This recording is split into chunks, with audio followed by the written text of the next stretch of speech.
ये गलत है पूरी तरीके से। और जिस तरीके से पटना डीएम के द्वारा वहाँ पे हिंसा का इस्तेमाल किया गया, छात्र को मारा गया, ये कतई जायज नहीं है। इसकी मेरी पार्टी पूरी निंदा करती है और हम लोग यह आग्रह करते हैं कि इसकी जांच होनी चाहिए। अगर छात्रों में 1% भी संदेह है धांधली को लेकर तो उनके संदेह को दूर किया जाना चाहिए।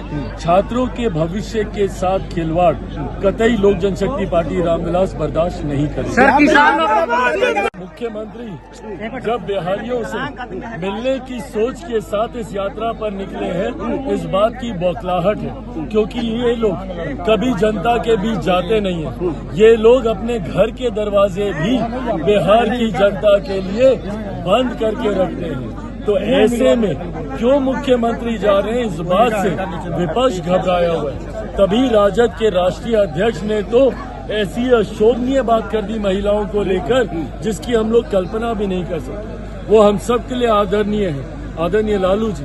वो इस तरीके की बातें कर रहे हैं मुख्यमंत्री को लेकर। आप मुख्यमंत्री से सहमत असहमत हो सकते हैं, पर ऐसी निंदनीय भाषा की सहमति कोई आपको नहीं देता।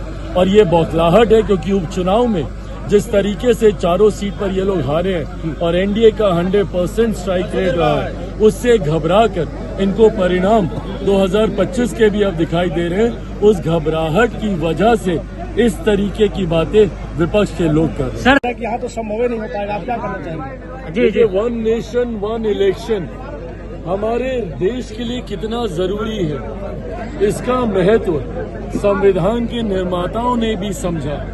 तभी शुरू में जब देश आजाद हुआ तो देश भर में एक साथ ही चुनाव कराने की व्यवस्था बनाई गई और ये लगभग 1-1.5 दशक तक ऐसे ही चला। 60 के दशक में जब अलग अलग राज्यों में बीच में ही सरकारें गिरने का सिलसिला शुरू हुआ, उसके बाद से इस व्यवस्था में थोड़ी सी दिक्कत आने लगी। पर आज की तारीख में जिस तरीके से बार बार देश में चुनाव होने से आर्थिक बोझ जिस तरीके से देश में पड़ता है, जिसका सीधा असर हमारी देश की आबादी पर, देश के लोगों पर, उन टैक्स पेयर्स पे होता है जो कहीं ना कहीं देश के विकास में अपना योगदान निभाते हैं, पर उस विकास के पैसे को लगातार चुनावी प्रक्रिया में इस्तेमाल किया जाता है। अभी भी आप देख लीजिए, 5-6 महीने पहले लोकसभा के चुनाव हुए, उसके ठीक बाद हरियाणा और जम्मू कश्मीर के चुनाव, उसके बाद झारखंड और महाराष्ट्र के चुनाव, आज हम लोग दिल्ली के चुनाव की तैयारी कर रहे हैं, उसके बाद बिहार के चुनाव, फिर असम के चुनाव। ऐसे में मॉरल कोड ऑफ कंडक्ट लगने से भी विकास की परियोजनाओं में की गति रुकती है। ऐसे में जरूरी है, और सेना का डिप्लॉयमेंट भी, जिस सेना की जिम्मेदारी देश की सुरक्षा की है, वो समय समय पर अलग अलग राज्यों में हो रहे चुनाव में व्यस्त रहते हैं। ऐसे में जरूरत है, और देश के लोग आज की तारीख में इतने जानकार हैं, इतनी जानकारी है उनको कि भारत के संघीय ढांचे को समझते हुए जहां लोकसभा में अलग सोच से मतदान, तो विधानसभा का अलग सोच का मतदान होता है। इसी बार लोकसभा में देख लीजिए, जिन राज्यों में साथ में विधानसभा के चुनाव हुए, आंध्र प्रदेश उसका उदाहरण है, जहां लोकसभा में मतदान दूसरी सोच के साथ हुआ, तो वहीं आंध्र में स्थानीय सरकार को चुनने का देश की जनता ने काम किया।